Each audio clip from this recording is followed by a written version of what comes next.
तो मैं ये कह रहा था कि अगर आपने हमारा चैनल अभी तक सब्सक्राइब नहीं करा तो अब भी कर दो, नहीं तो बड़ा पछताओगे, बड़ा पछताओगे।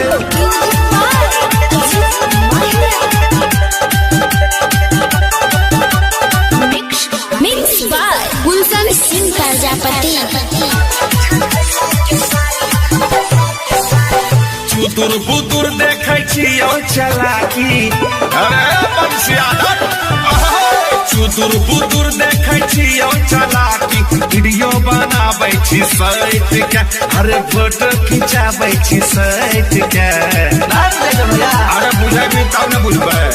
डीजे पर नाचै छै भैया के साली, कमर में ओढ़नी लपेट। डीजे पर नाचै छै भैया के साली, कमर में ओढ़नी लपेट के। Presented by Pia Vidardi Entertainment. Munara, Munara. Mix by Gulshan Singh Prajapati. अरे ललकी फराक वाली नाचे छो सुपर, वीडियो बना के डाली दही यूट्यूब पर। अब ओकर बाद देखिए गट गट आए के तो व्यूअर मारे तमाचा यो भी छै समैया, मौका के फायदा उठाबे न हो भैया। समय छी गलियो तोहर बहाना, किया बजाबै छी ऐसन गाना, लागल छी तखनी से बैठ के। डीजे पर नाचै छै भैया के साली, कमर में ओढ़नी लपेट के।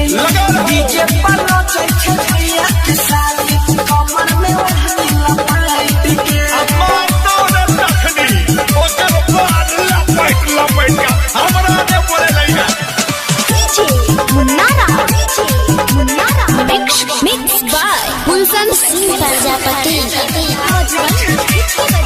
Presented by Pia Vidardi Entertainment. गड़बड़ नहीं कर जे हो जाए मारा मारी, कहे छो समझाई का छला बिहारी।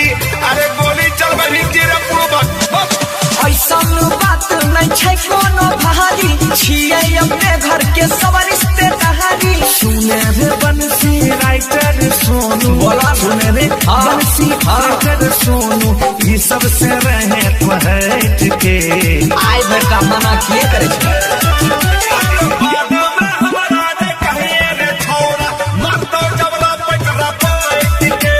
डीजे पर नाचै छै भैया के साली, कमर में ओढ़नी लपेट के। चुतुर बुतुर देखे छियो चलाकी, वीडियो बनाबै छी सैट के, अरे फोटो खिंचाबै छी सैट के। अरे बुझेबी तब न बुझबै। डीजे पर नाचै छै भैया के साली,